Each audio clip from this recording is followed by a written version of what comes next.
e agora mesmo está acabando esa tese de doutoramento na Universidade de Vigo, que é un estudo sobre as gaitas de fol en Galicia, non? No noroeste peninsular.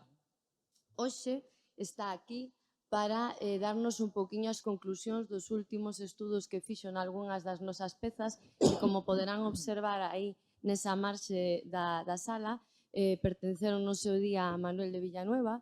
Son pezas que ele utilizou para este estudo, coas que, bueno, a través da extracción dunha pequena mostriña conseguiu sacar as conclusións que hoxe vai explicar aquí. E hoxe vai se centrar sobre todo na explicación dos 5 tipos de gaitas que existen en Galicia e dun subtipo, en Pontevedra, perdón, que existen en Pontevedra e moi particularmente un subtipo que hai nesta zona. Pola miña parte, só me queda darvos as grazas pola achega total sempre para todo o que nos precisamos, por todo o que contribuídes ao coñecemento e a información das nosas coleccións e por conseguir que tanta xente este un venres pola tarde no Museo de Pontevedra. Deixo-vos agora con Pablo e con Rosa. Moitísimas grazas. Vamos, vos.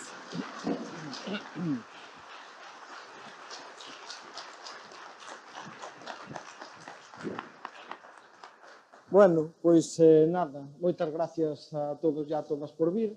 Moitas gracias ao Museo por permitirnos falar aquí, que sempre é un placer vir a este sitio, que é un centro de referencia, penso que en Galicia, como museo, como arca que garda cousas de moito valor. De algunhas desas cousas en relación coa gaita imos falar hoxe. Entón, bueno, xa vos dixerei, vamos falar das gaitas na provincia de Pontevedra. Unha vez o Víctor de Lugo preguntoume cal é o sitio de Galicia onde hai máis gaitas diferentes. Como son de Lugo, pensou que lle iba a dicir Lugo, pero non, é Pontevedra. E dixo, é Pontevedra, cachi la mar.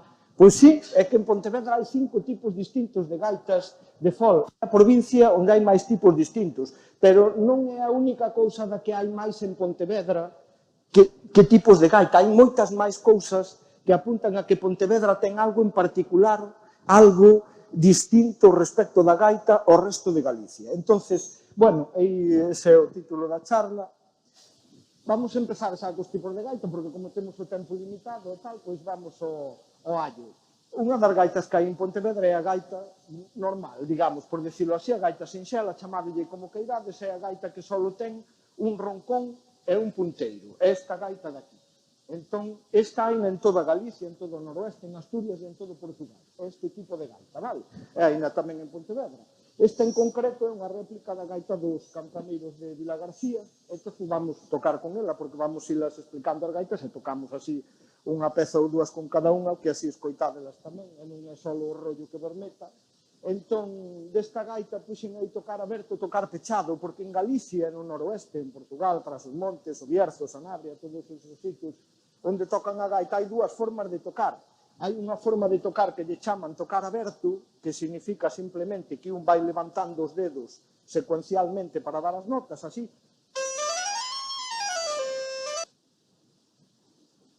Hai o que lle chaman o tocar pechado, que significa que según vamos collendo as notas de arriba, vamos deixando os dedos da man dereita abaixo, así. E claro, os efectos son diferentes, porque se eu toco en aberto esta frase, se a toco en pechado, e son diferentes, non? Vale, pois iso acontece aquí na provincia de Pontevedra, o tocar propio de aquí é o tocar pechado. Ese é o tocar propio de aquí. Vale, no resto de Galicia hai zonas que se toca aberto e en Portugal toca-se aberto, vale. Bueno, entón vamos tocar coa gaita dos campaneiros, eles tocaban así dunha forma, vamos a decir, pechado. Vamos tocar unha muñeira, e hace escoitades unha gaita deste tipo.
Moitas gracias. Bueno, despois hai en Pontevedra, xunto coa Coruña, nestas dúas provincias, hai outro tipo de gaita, perdón, xa se me pasaba isto, esta outra gaita que só hai na provincia de Pontevedra, que é a gaita de Barquín.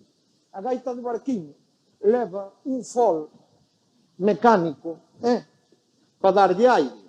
Pero isto, a súa vez, é un subtipo de outro tipo de gaita, que é a gaita que leva dous bordóns no ombreiro. Vale? E este tipo de gaita con dous bordóns aquí, que salen dunha buxa así tan grosa, pode ter Barquín ou pode non o ter. Se o ten, chaman de Orvellos, aí no Baixo Miño, que é onde se conservou este tipo de gaita con dous roncóns de redondela para baixo, chamanlle a gaita de Barquín. E se non o ten, pois será unha gaita, e xa está, nada máis. Bueno, esta que teño na man, esa que tedes aí, é unha gaita de Barquín moi bonita, moi ben feita, que apareceu en Lisboa, dun emigrante do Baixo Miño. Aí tedes un gaiteiro de Barquín, non sei moi ben onde me vou poñerme aquí, un gaiteiro de Barquín en Cuba, e vedes, bueno, que ten aí pois, o seu barquín, os dous bordóns, unha cadeiña, isto, mira, non vai o punteiro, non vai nas televisións. Bueno, que lle vamos a facer? Fuera punteiro e xa está. As gaitas de Barquín aparecen moitísimas veces con dous punteiros. Un punteiro tumbal, ou sea, gravio, un punteiro agudo, un punteiro grileiro. Entonces levan por eso unha peza a maiores para o ronco. Ten 4 pezas o roncón das gaitas de Barquín e é super frecuente que teñan chaves no punteiro. O sea, é unha gaita complicada, parece así como un pouco, seguramente, pois, renacentista ou barroca, non? Dá esa idea de algo, unha cousa, unha máquina, vamos, unha máquina. Aí tedes unha fotografía bonita dun gaiteiro de Barquín, o gaiteiro de Guillarei, cos distintos acompañantes de principios do século XX. E aquí tedes unha fotografía que apareceu hai pouco que está no Museo de Ribadavia dun gaiteiro coa gaita de dous bordóns pero con soplete. Vale? Seguramente esta gusta, che oli. Unha fotaza. Dixo mo chuco dela. Claro, despois xa cho paso. Xa sabía o que che iba a gustar. Bueno, é moi bonita, porque destas gaitas quedan moi pouquiñas. Queda unha en Galicia. Las de Barquín quedan unhas tantas, que as estudiou aí o Xerardo. E o Oli tamén. Bueno, este tipo de gaita con dous bordóns no ombreiro, aquí tedes unha iconografía que hai na fachada da casa a Flor de Cesantes en Redondela e unha fotografía que apareceu hai pouco dun gaiteiro na estación da Redondela. Vale, pois ese tipo de gaita. Entón, temos aquí outra gaita de Barquín, que é a que usamos normalmente, porque aquela ainda non conseguín empalletala, que é o demo. Entón, vamos tocar unha melodía dunha treboada.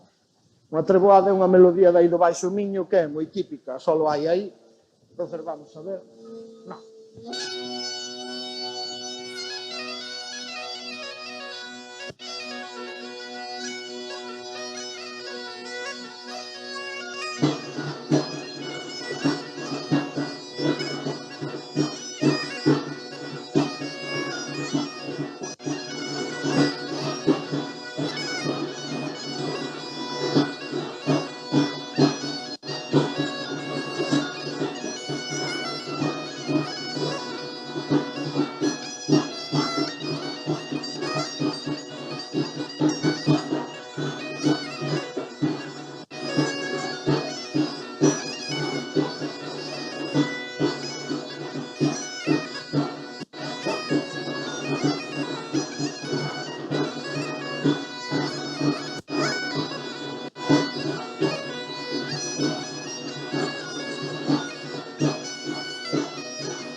Gracias. Bueno, sabedes que fai máis que a outra gaita, porque como ten dous bordóns, pois vale, ten ese chiste.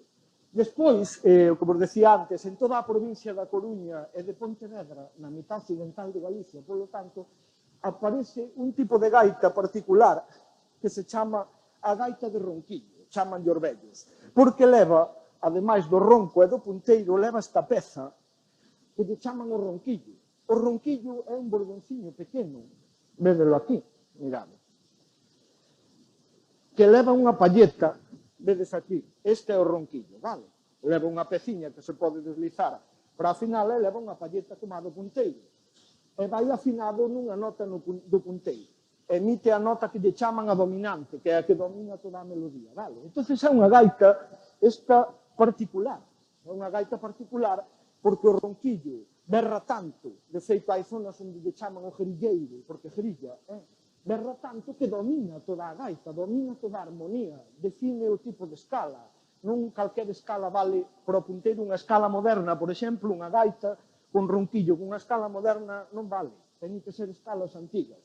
Bueno, aquí tedes un exemplo dunha gaita das que datamos. Esta é unha gaita da Costa da Morte, e está datada pois máis para lá de mediados do século XVIII. Vale? Entón, non é unha gaita moi antiga, pero é o que hai. É que fora da provincia de Pontevedra non hai gaitas antigas. En Galicia nin en Asturias. Esa é unha das cousas que descubrimos, é unha cousa curiosa. Outra particularidade da provincia.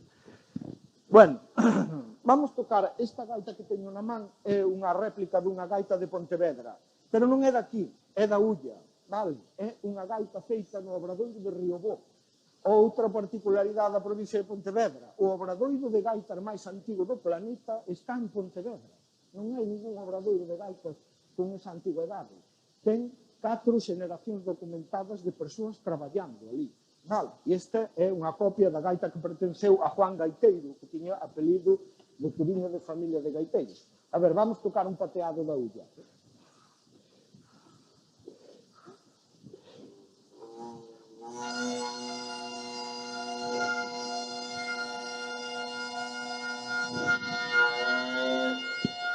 Agora sí.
Ai, Rosiña!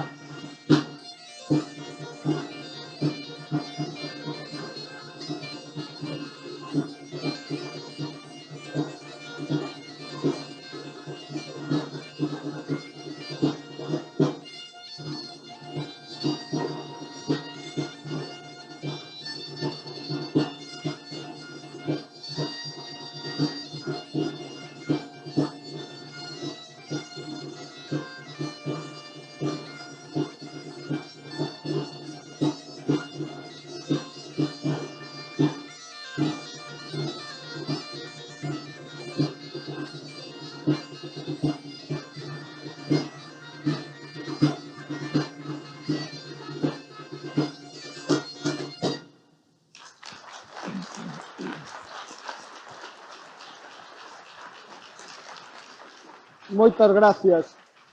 Bueno, non sei se algún se fixou, pero eu estaba tocando en aberto, porque estas gaitas da Ulla xa están feitas para tocar en aberto. O tocar pechado é antigo, vale, igual co aberto noutras zonas, pero na provincia de Pontevedra é antigo. Pero en algunhas zonas, co paso do tempo, foise perdendo. Vale, a Ulla é un dos sitios onde non podemos atopar gaiteiros que tocaran en pechado, xa cando nós fixemos o traballo de campo. Bueno, esta é a gaita que está na Coruña, en Pontevedra, pero despois hai na provincia de Pontevedra, xustamente aquí nesta comarca, que eu saiba en Pontevedra, Marín, Poio, hai un tipo de gaita de ronquillo que é super particular, que é o tipo que tocaba Perfecto Feijóo. Vedes que é unha gaita moi rara, mirade xa simplemente a forma de collela, non? O ronco sale moi perpendicular, o punteiro está collido así contra... Vale. E aquí é onde vimos ao museo. Porque resulta que no museo que fundou este home daqui que tedes á esquerda, que é Casto San Pedro, e no que colaborou con moitas cousas Perfecto Feijóo, conservouse unha especie de cápsula do tempo das cousas que nos permitiron coñecer, estudiar ou incluso reproducir e volver a tocar as gaitas de ronquillo daqui desta zona da cidade de Pontevedra. E hai no museo, mirade, 3 gaitas de fol de ronquillo moi bonitas. Esta é a gaita que lle fixo Manuel Villanueva de Poio, que era un grandísimo constructor e un grandísimo artesán, e ademais un dos millores gaiteiros de Galicia na súa época. Esta gaita fixo ya para Perfecto Feijóo, Pau Santo e anelada en marfil. Esta é a gaita coa que tocaba Manuel Villanueva, que tamén está aquí no museo, tamén anelada en marfil, este é de buxo, e esta é unha gaita que Manuel Villanueva tiña, pero que non a construíra ele. Seguramente a gaita coa que ele empezou a tocar é unha das gaitas que datamos polo noso modelo. Bueno, nós fixemos un modelo para calcular a idade dunha gaita polos desgastes que ten, polos desgastes que lle provocan os gaiteiros. Xa vos imaginades que para iso fan falta xeneracións e xeneracións, polo menos 2 ou 3 personas que toquen na mesma gaita durante 80 anos ou así, para que se empece a notar ben o desgaste, e ese modelo comprobámoslo con probas do carbono 14, vale? Para ver se o modelo realmente estaba dicindo a verdade, porque o carbono 14 o que nos dá é a data de morte da madeira. Por lo tanto, antes desa data de morte da madeira non se pudo fabricar a data. E o que nos dá o noso modelo dos desgastes é o tempo que foi usado. O sea, a idade da gaita está entre o tempo que foi usada e a data de morte da madeira. Aí está, polo menos sabemos que está aí. Antes non sabíamos nada. No museo consérvanse tamén, mirad, as partituras que fixo Casto San Pedro. Casto San Pedro grabou a mogollón, Dios mío querido, Casto San Pedro transcribiu a mogollón de gaiteiros, recolleu as súas melodías e fixouse moito no Manuel Villanueva nos gaiteiros daqui de Pontevedra, porque ele percibía que había algo particular nese xeito de tocar. No museo consérvase un punteiro moi antigo, do que despois vos falarei, este outro punteiro, as ferramentas de Manuel Villanueva, porque Manuel Villanueva, cando morreu, dixo que non lle quería deixar as súas gaitas a ningún borrachón. Entón deixoullas a Perfecto Feijóo, que era como o seu alumno, porque Perfecto aprendeu a tocar a gaita de Manuel Villanueva, vale? Entón, todas esas cousas, as gaitas de Perfecto, as ferramentas, foron finalmente depositadas aquí no museo. Entón, aquí montase como unha especie de cápsula do tempo, e unha das cousas máis curiosas que hai son as propias ferramentas do Villanueva. Esta xente traballaba en talleres como este. Este é o obradoiro de Riobó. Vedes, iso leva aí máis de 200 e pico anos. E é moi curioso, porque no obradoiro de Riobó, aquí nesta esquina, justamente, está toda a historia do torno. Mirade, vedes aquí que hai unha vara. Esta vara leva na punta unha correa. Non sei se o apreciades. Ese é o torno máis primitivo, ten miles de anos. Vale? A correa esa enganchase na peza de buxo, enganchase na peza así, por aquí, ven a correa, dá unha volta, entón a correa vai a un pedal, e cando eu lle dou ao pedal, a peza xira, dá media volta, e o torneiro, coa ferramenta, iso é antiquísimo, vale? Despois dese torno de ballesta, de vara, ten moitos nomes, veu o torno que tiña un volante. Védelo aquí, un volante grande de madeira, que ten aquí un pedal, de forma que ten un volante que colle inercia, e cando lle damos ao pedal, pois veña pedaleando, xa podemos ter un movimento continuo da peza. Non é media volta para ali, media volta para cá. É un torno máis avanzado, seguramente será do 17 ou así. E despois, Joaquín, que é o dono do obradoiro, acoploulle ao torno un motor eléctrico. Entón, aí tedes o resumen no taller de Riobó de como se fabricaban as gaitas da ferramenta principal que é o torno. E unha gaita é unha cousa que se fabrica, iba a decir con facilidade, porque é a sensación que ten ao final, non? Eu sempre digo a miña muller, é máis fácil facer unha gaita que manexar o secuenciador de DNA. E é a realidade. Facer unha gaita, bueno, ten o seu arte porque é un arte, non? Pero ten máis arte ao final a que facela, verdad? Pois aí está. Bueno, unha gaita antigamente partíase dun pedazo de buxo cerrado. Este pedazo de buxo metíaselle uns carabelos. Primeiro metíaselle un carabelo finiño, o atravesado de lado a lado, e detrás dese carabelo ibanse metendo carabelos máis grosos, por aquí, sí, para facer unha especie de cono. E despois, finalmente, o que se facía é que se metía unha coitela, metíase unha coitela dentro, parrás, dándolle voltas, fais o cono do punteiro, porque interiormente os punteiros son cónicos. E do outro lado, onde vai a palleta, pois tamén se lle metía normalmente a propia coitela esta, tamén se lle metía dese lado, e quedaban feitos dous conos, un pa a palleta e o cono que sona. Non? Despois, esa peza cuadrada, xa co interior feito, metíase no torno, e íbase dando forma por fora, hasta facer cousas así, dese nivel. Digo nivel porque o facían con tornos de ballesta. Esas gaitas facíanse con tornos de ballesta, porque a xente pensa moitas veces que os artesáns de antes, porque tiñan ferramentas que non eran eléctricas ou que non iban á velocidade dos de agora, non podían producir cousas como as de agora. Pero está aí o Pórtico da Gloria, están as gaitas todas estas, magníficamente feitas e que ainda tocan de maravilla. O sea, o asunto da artesanía non é tanto a ferramenta, é máis a paciencia e o saber manexar as ferramentas, vale?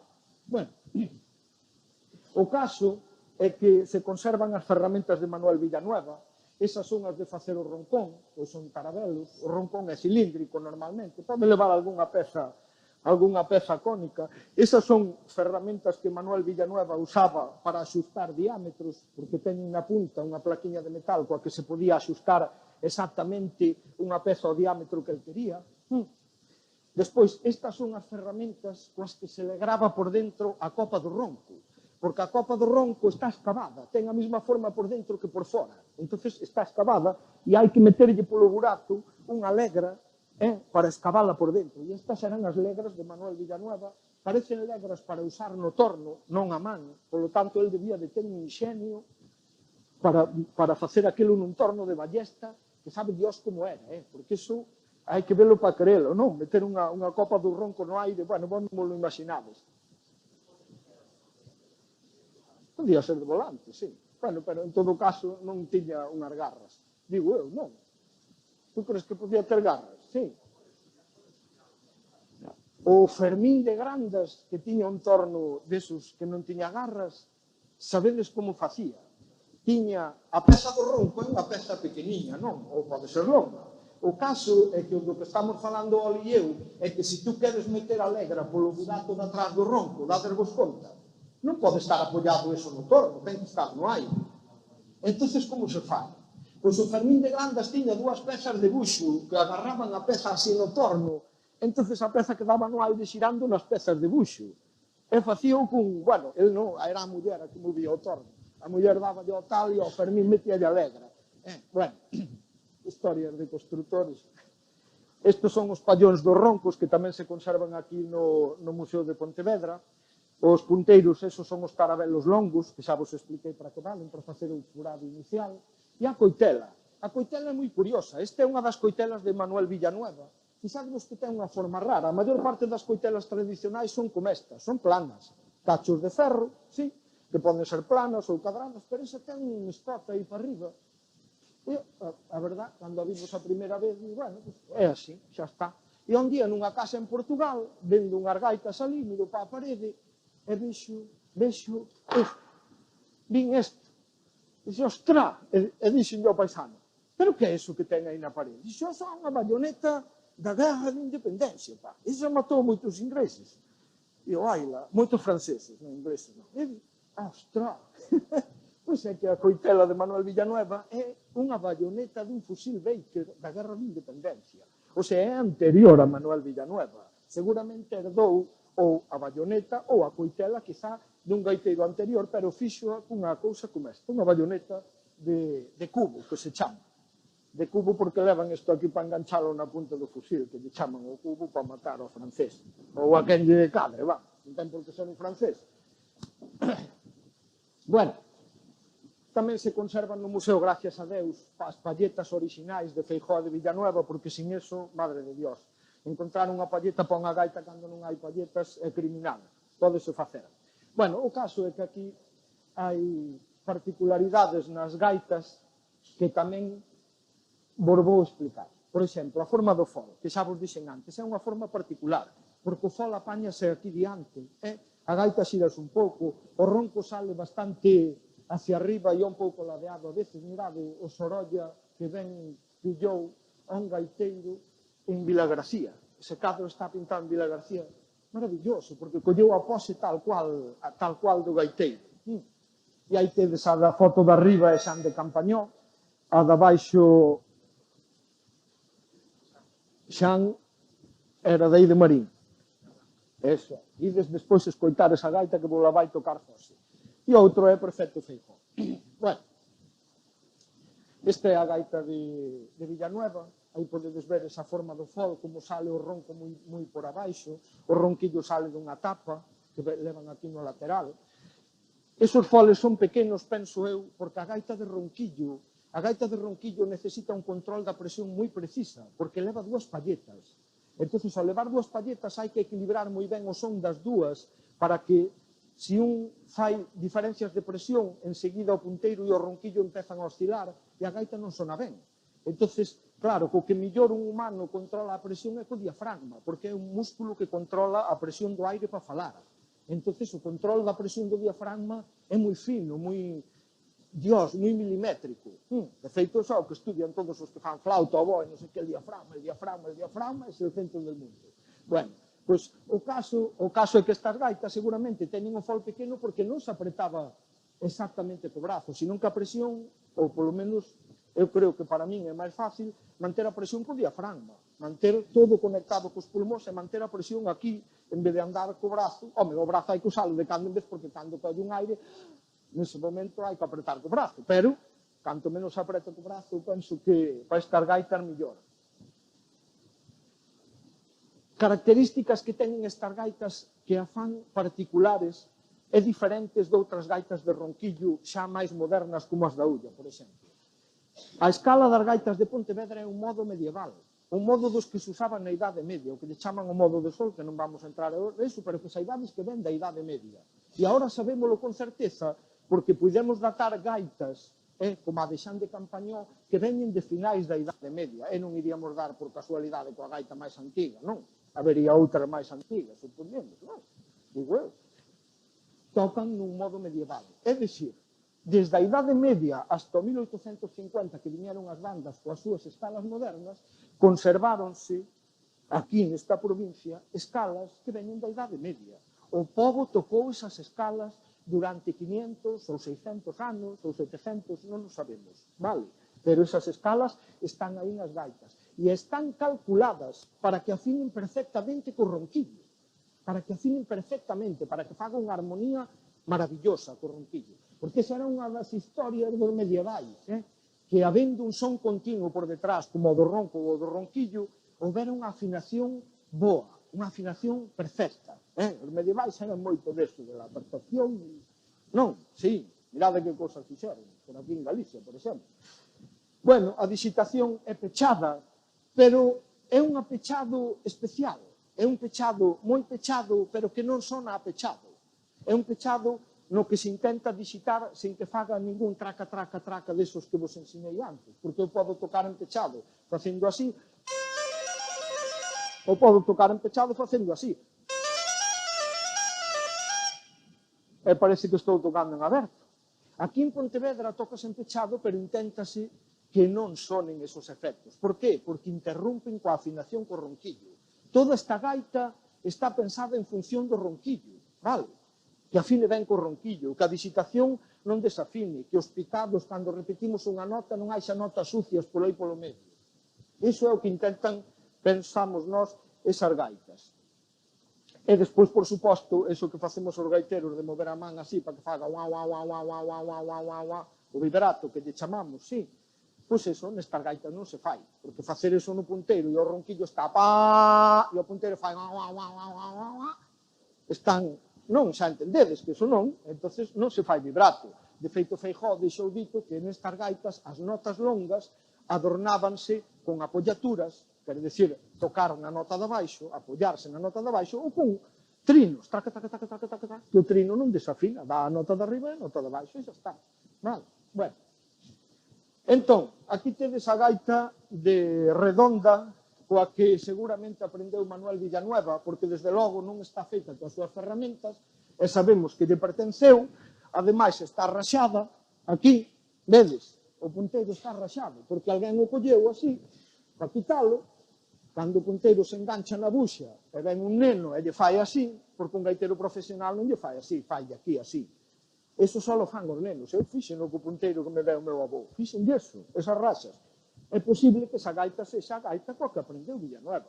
Entón, esa gaita está aquí no museo, datámola co carbono 14, e di que a madeira morreu pois a finais do 17 e principios do 18, e o modelo, sí, está ali o punteiro, podedelo ver despois, se queredes, e o modelo dos desgastes di que a idade mínima que ten é de mediados do século XVIII. Vale? O sea, pois seguramente uns 70 ou 80 anos anterior a Villanueva. Vale, vamos tocar unha alborada de Manuel Villanueva, porque como empezaría un día, non? É un pasarrúas que é o que tocaría a continuación da alborada. Entonces, unha alborada e un pasarrúas do repertorio de Villanueva. Dios me perdone, o Villanueva me perdone.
Moitas gracias. Bueno, hai...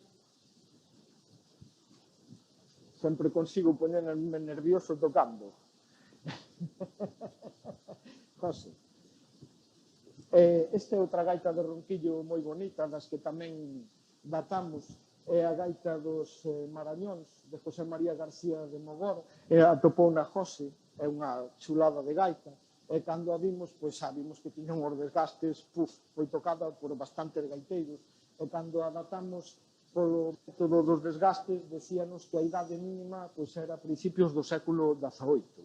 E cando a datamos polo carbono 14, a data máis probable de morte da madeira era pois a finais do século XVII. O sea, unha gaita moi antiga. Entón, pois, bueno, con ela o José vai vos tocar algo para que as coitedes tocar, non? Ben, así eu podo tomar un Kit-Kat. Aquí a tedes é unha, bueno, é unha gaita maravillosa. Ten unhos, isto que vedes aquí, son unhos reforzos feitos dun plástico, do primeiro plástico que hubo, de celuloide. Había un artesán aquí que seguramente era poceiro, que reparaba estas gaitas, porque esta gaita alguén lle rompeu esta peza e tuveron que poñer estos anéis. Ánimo aí. Sí, esta é original, esta non é unha réplica, esta é a gaita tal cual.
Gracias, José.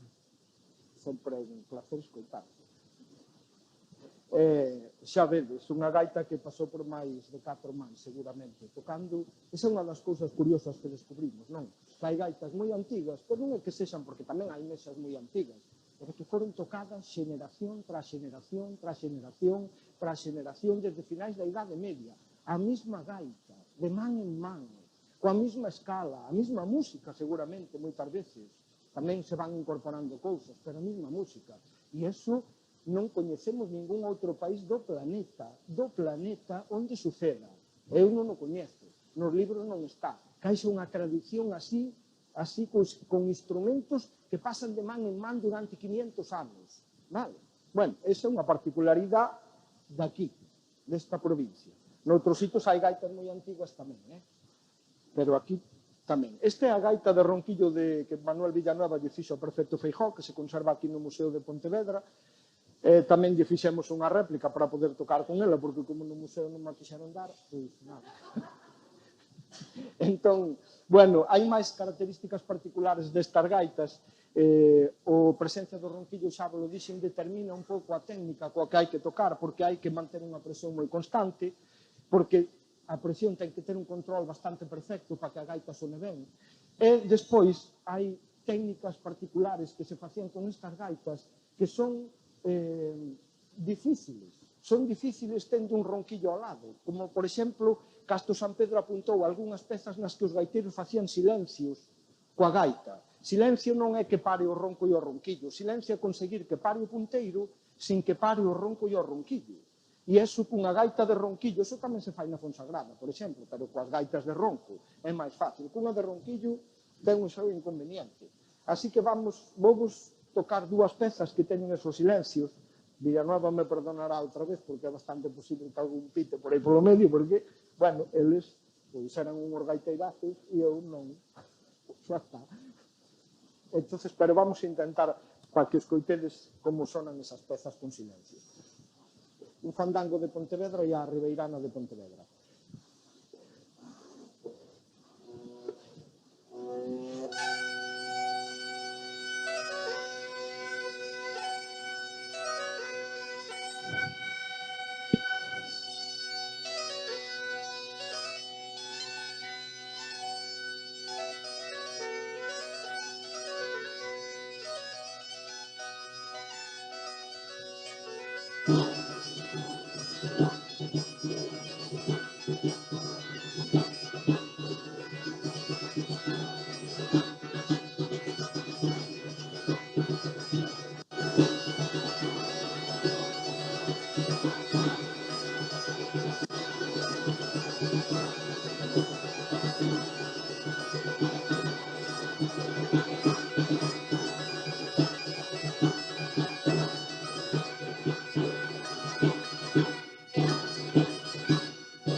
¡Ay, Raciña!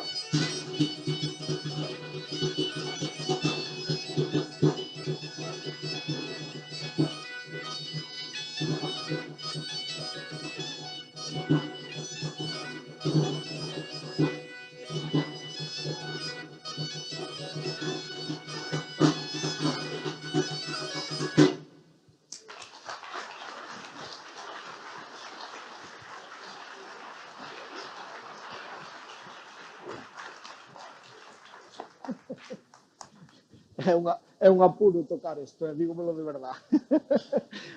Pero bueno, hai que intentalo polo menos. Bueno, entre as gaitas de Pontevedra, que hoxe non podemos ter aquí porque Marilé, que é a dona, non pudo vir, está a gaita de Campañó. A gaita de Campañó por agora é a gaita en uso con máis antigüedade do planeta.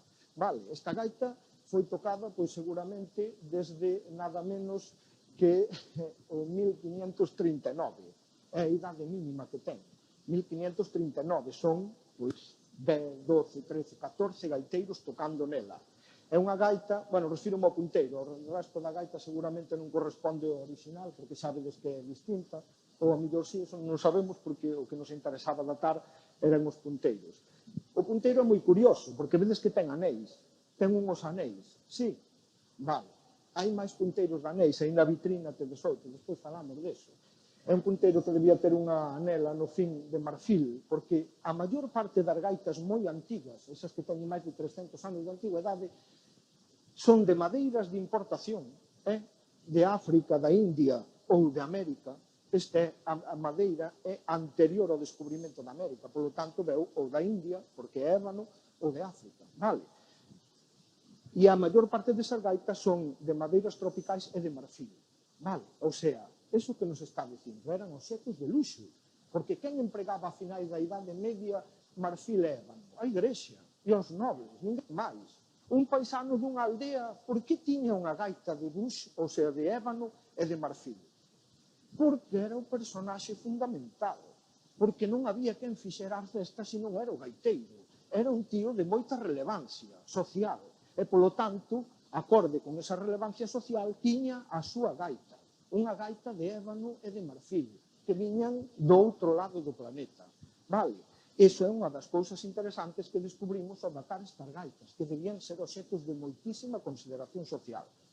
O cal non é de extrañar polo que vos digo, que é venido a facer o asunto. Bueno, como Marilé non nos pudo deixar a gaita de Xan para que escoitárades en directo, e como lle fixemos unha réplica,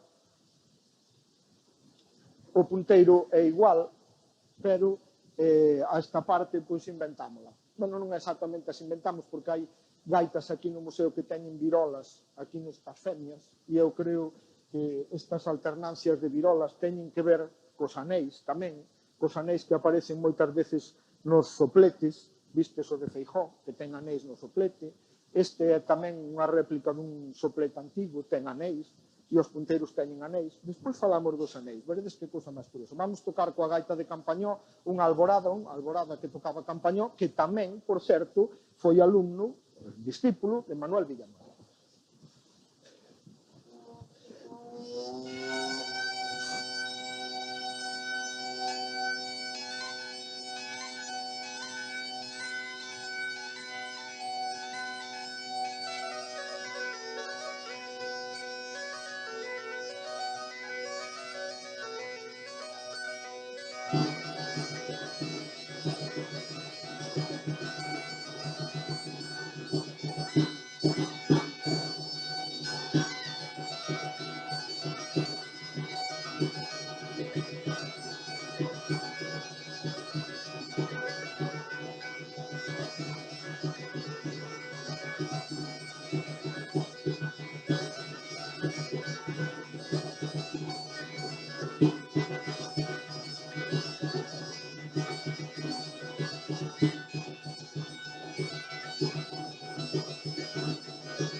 Moitas gracias. Bueno, pois ese era o son. Xa vedes, se vos fixastes un pouco, teñen o mesmo son. É igual a gaita esta que vos acabo de tocar, de hai 500 e pico anos, que a gaita do prefecto Feijóo construída a mediados do século XIX. É o mesmo son. O mesmo son durante 500 anos. O mesmo son. Así de conservadores somos os galegos. Así de conservadores.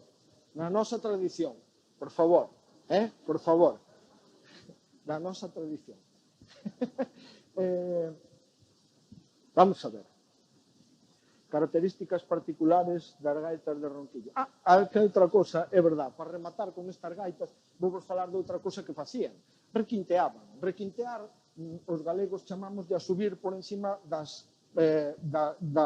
do que permite o punteiro de xeito natural, que é esta nota. Esa outra nota é requintear, porque é unha nota máis, vale? Eso, claro, no resto de Galicia consíguese apretando máis forte, pero aquí temos a limitación do ronquillo, non podemos apretar máis forte. Entón, que facían estes gaiteiros? Metían a uña no burato de atrás para disminuir o tamaño e ao facer casi nada de disminución nese burato conseguían obter unha nota máis, vale? Entón, xa para rematar con estas gaitas, vamos a tocar cunha réplica doutro punteiro daqui, do Museo de Pontevedra, que tamén datamos, que é outro punteiro con anéis. Védelos aí, ten anéis de corno, é de madeira tropical, seguramente perdeu a anela do fondo, e nun tempo posterior, pois lle puxeron unha anela de metal, porque as anelas de metal son extremadamente raras antes pois, do 1920, 1910. Vale? Entón, bueno, este punteiro, a data de morte da madeira, está entre o século XVI e principio do XVII, é unha gaita moi antiga, o punteiro, vamos, e a idade calibrada máis probable, porque iso tamén nos lo din os informes, é do século XV ou principios do XVI. O sea, non o sabemos, porque non temos datos complementarios para escoller, pero a tendencia de todas as datacións que fixemos hasta agora, comparadas co modelo do desgaste, sempre nos din que a idade calibrada máis antiga sempre foi a que coincidía mellor co noso modelo dos desgastes. Por lo tanto, é moi posible que este sexa, se sigue esa tendencia, pois de finais do século, mediados do XV, principios do XVI. Foi un punteiro moi antigo. Foi pouco usado, non sabemos por qué, só 86 anos de uso. Descansou moitísimo tempo. Eso sí que non o podemos explicar. O que sabemos é que Villanueva o tiña entre as súas ferramentas moi ben conservadiño. Podedes botar despois un ollo ali. Na miña idea romántica, xa yo dixen aí que era, é un punteiro dunha persona que lle ensinou a Manuel. Seguramente por lle deu. Como Villanueva lle deu alguén que non fora un borrachón, pois quen lle ensinou a ele e lle gustaba como tocaba, pois aí tes, toma o meu punteiro, algo así, non? É romántico, está ben. Bueno, vamos tocar con isto unha cousa que ten requinteos, isto sí que, bueno, vamos tocar a danza de espadas de pollo, é unha peza endiañada, a verdade. Así que ides ver a un gaiteiro sufrir. É raro tocar isto. Pero bueno, non será.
Bueno, unha de normal.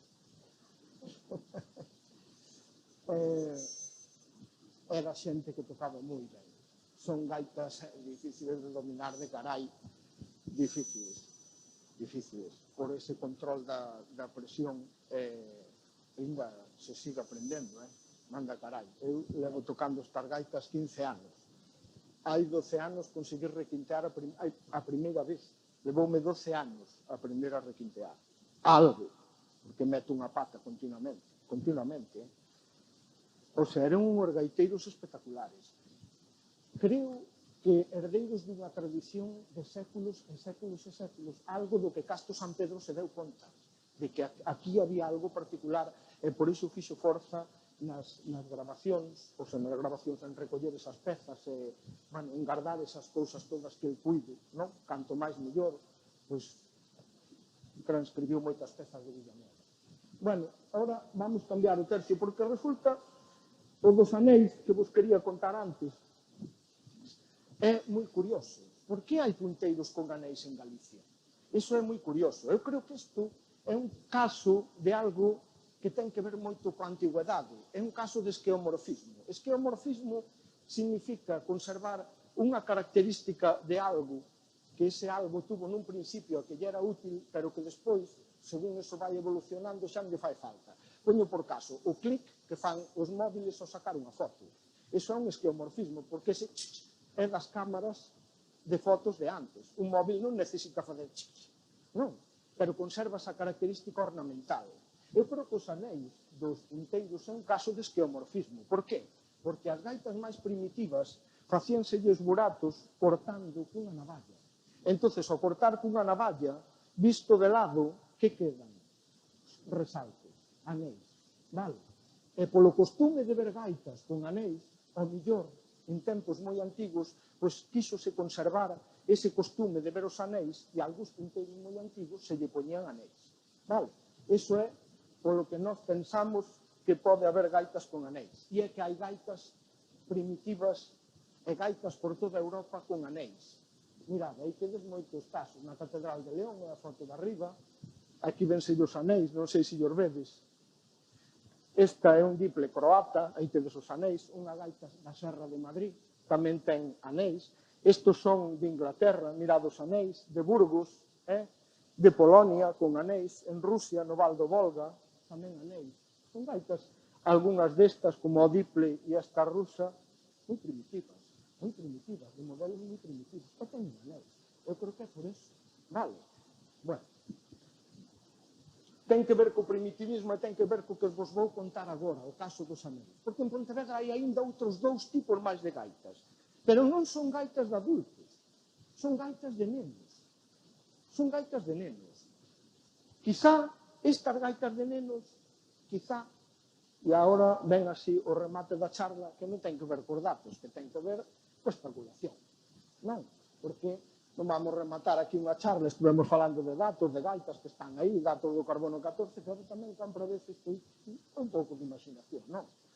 Hai dous tipos de gaitas en Pontevedra moi antigos, que son as gaitas de cana e as roscas do Baixo Miño, que eran gaitas de nenos, e as roscas tamén de adultos, pero tamén de nenos. As gaitas, por que vos falo eu desto? Mirade, unha gaita de cana, eso que está tocando ese neno, non é máis que unha vincha dun porco, na que se mete algo que se toca coa boca. Este algo que se toca coa boca, isto que se meten os nenos aquí, é o que en Galicia se chama unha gaita. Isto é unha gaita, e isto é unha gaita de fol, vale? O que pasa é que a veces abreviámoslo como gaita. E este é un instrumento que moita xente pensa, moitos dos que estudan os instrumentos, que ven do Paleolítico. Vale, ten 30.000, 40.000, 50.000, 60.000 anos, non se sabe tantos. Unha lingüeta.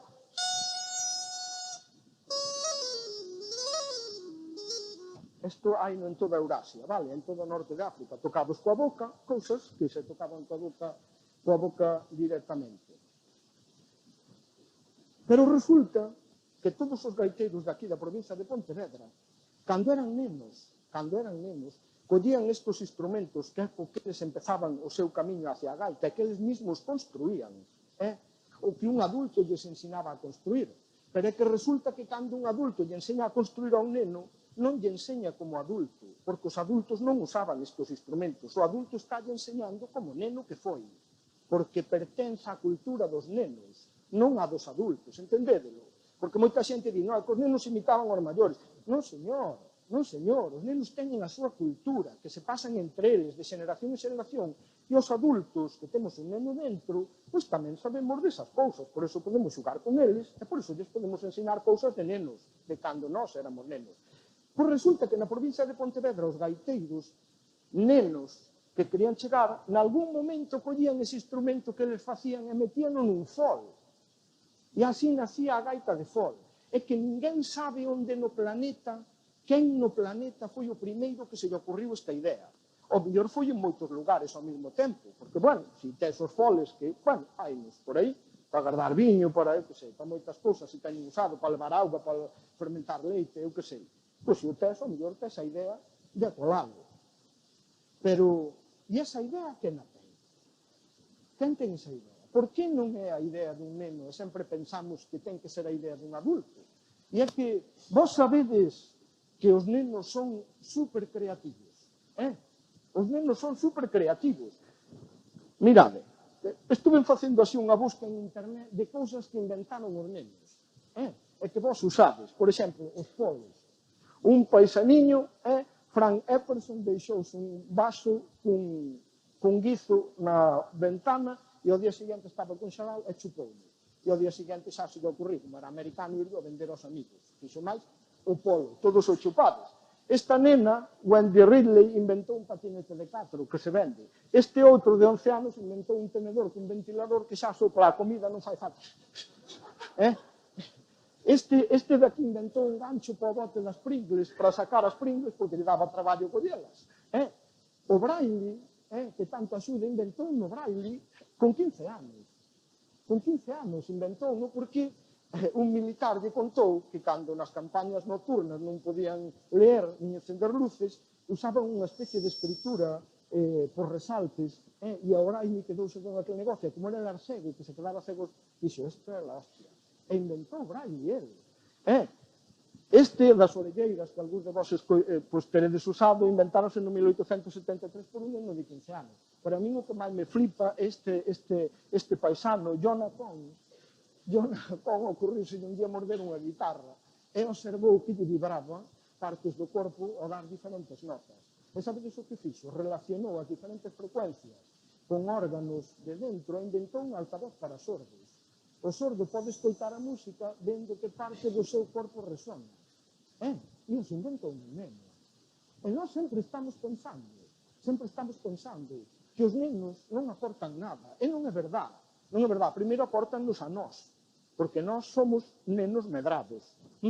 Primeiro aportannos a nós. E segundo, teñen máis imaginación que a nós, porque os nenos están sempre no que facemos. Que facemos? Tantas veces vos preguntastes eso, cando erades nenos. E, sin embargo, de adultos non vos preguntastes eso moitas veces. O que máis vos preguntades é como facemos, como facemos, como facemos. E é moi distinto creativamente pensar en que facemos, que pode ser, vai de saber, o que podemos ver unha guitarra, por exemplo, a pensar en como facemos. Entendedes a diferencia? Os nenos e as nenas son moito máis creativos que os adultos. Entón, por que non puido ser un neno o que se lle ocurrira por primeira vez meterlle un fol a un instrumento que se tocaba coa boca, que os adultos tocaban coa boca? Porque, mirade, as gaitas sopradas coa boca directamente teñen miles e miles de anos de antigüedade e dominaron a cultura dos adultos durante milenios. Eran a norma. Aí tedes gregos, os das cantigas. Mirades, tedes os dos Launedas, chegan hasta hoxe, tocan varios tubos na boca. E tedes aquí en Pontevedra, por exemplo, aquí ao lado xusto, no convento de Santa Clara, un dos canzorros ten un señor tocando este instrumento. E aquí, en San Pedro de Ansemín, tamén en Pontevedra, tedes outro home, outra muller, tocando ese instrumento. Ese instrumento é este. Esta é unha reproducción que fixemos do aulos do Louvre, que son os dous tubos que se metían na boca para tocar, e levaban unha palleta, tomados punteiros, pero feita dun solo pedazo de cana que se estrangula un cordel, isto metes aquí, e cor dor na boca, pois tócase. Vale? Isto dominou a música dos adultos durante milenios. Por que por que poñedevos na pel dun adulto, que xa nos discutimos, se o fol de cabra pode ser sustituído por un de Gore-Tex, decídeme se esta xente que tocaba isto durante xeneracións iba a aceptar que lle puxeran un fol. Sí, iban a decir, no, cambiamos para o fol mañá mesmo, metemos o aparato no follato. Non, señor, os adultos somos conservadores. Gústanos a continuidade. Por que? Temos medo. Os nenos non teñen medo porque non teñen mielina no lóbulo frontal. Entón non teñen medo. Pásalle como aos adolescentes. Vale, pero os adultos sí. Temos medo. Entón queremos ser conservadores, seguridade. Quen inventou o fol? Pois pode ser un neno. Eu non digo que foran os nenos de Pontevedra, pero sí que o digo. Vale? Si que o digo por citarvos. Sabedes por qué? Pois porque é moi fácil, mirade. En Pontevedra todos os gaiteiros construíron gaitas de cana. No resto de Galicia prácticamente non hai eso. En Asturias de moitísimos gaiteiros solo 2. En Sanabria de 10 gaiteiros solo 1. En Portugal ningún. Pero na provincia de Pontevedra todos. Todos. Todos. E logo non pudo un neno de Pontevedra, hai moitos séculos que se lle ocurrira esta idea e a transmitira dentro da súa cultura de neno. En algún momento algún adulto lle gustara esa idea. Porque hai ideas de nenos que lle gustan aos adultos. Mirad.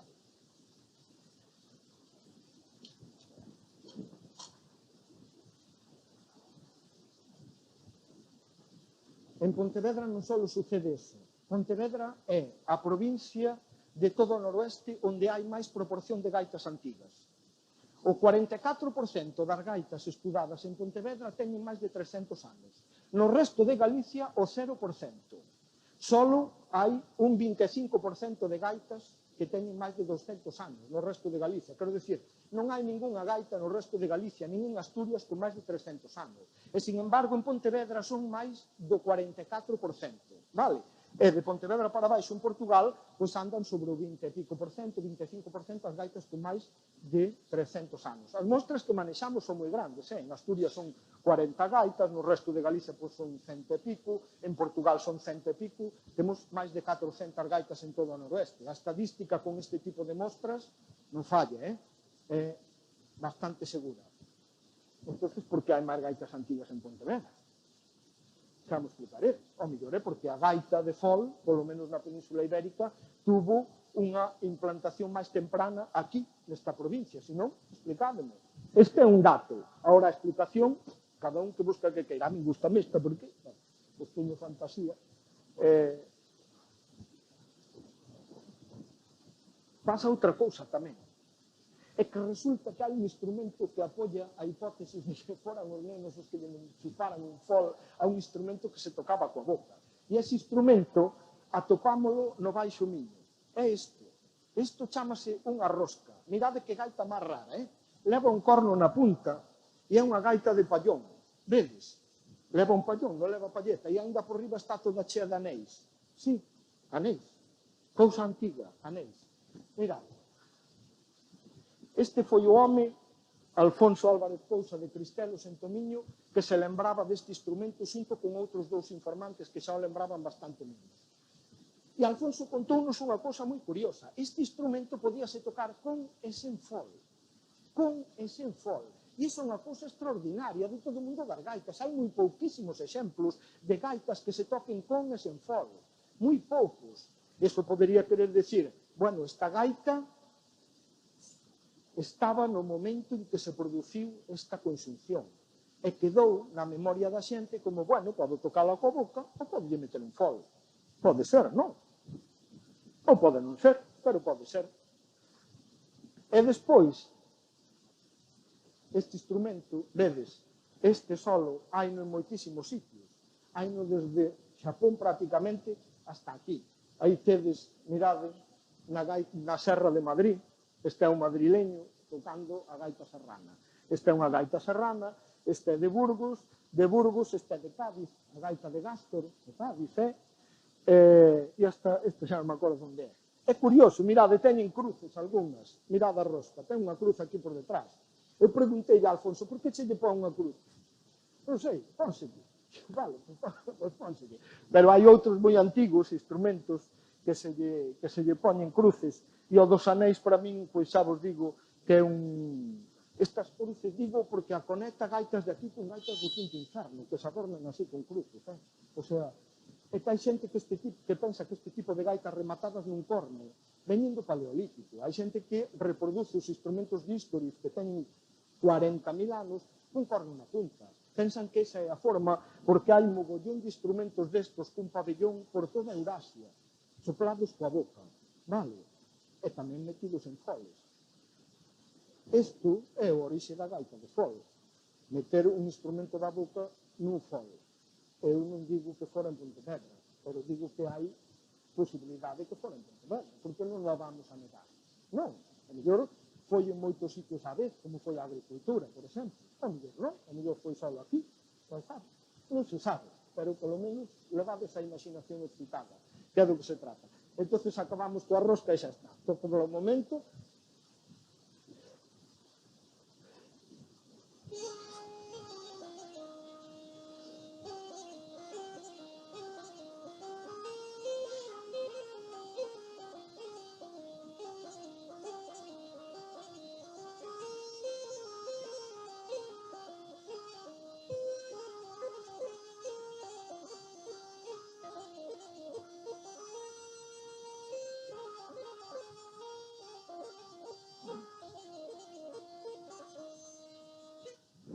pois así acabou o asunto. Gracias.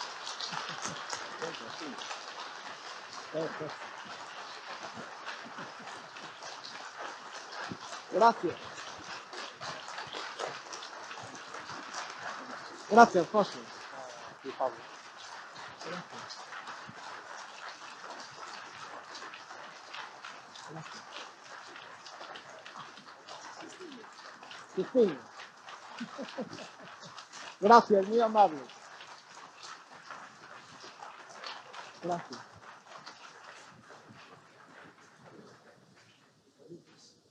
Eu tengo unha cousiña Veña. que a gaita de Marín, sobre todo depois de moito traballo de moita xente, fun a punto de poder, pero un dos que empurrou a que aparecera foi escoitar a Pablo tocando a gaita de Pedro de Picó. Iso fixo que, por exemplo, eu cambiase e tornase, estar mirando cara ao futuro, a evolución que tiña a gaita, os recursos, a técnica expandida e demais, e que eu virase redondo e dixo, non, eu vou mirar cara atrás. E se virase cara atrás, gracias ao impulso de Pablo, Bueno, e a charlas como esta, máis como xente, Pablo. eu solo son un eslabón máis. Non, somos eslabóns dunha cadea. Moi Non. longo, e estes son, como di Pablo, é moi poderoso. Cando tocas, Sí. a xente máis maior, tocalle a toda, Sí. son fans aos 180, 90 anos, que tocas coas dúas gaitas, notan a diferencia e dinche, esta gaita que escutaba cando non. Claro. Son gaitas particulares.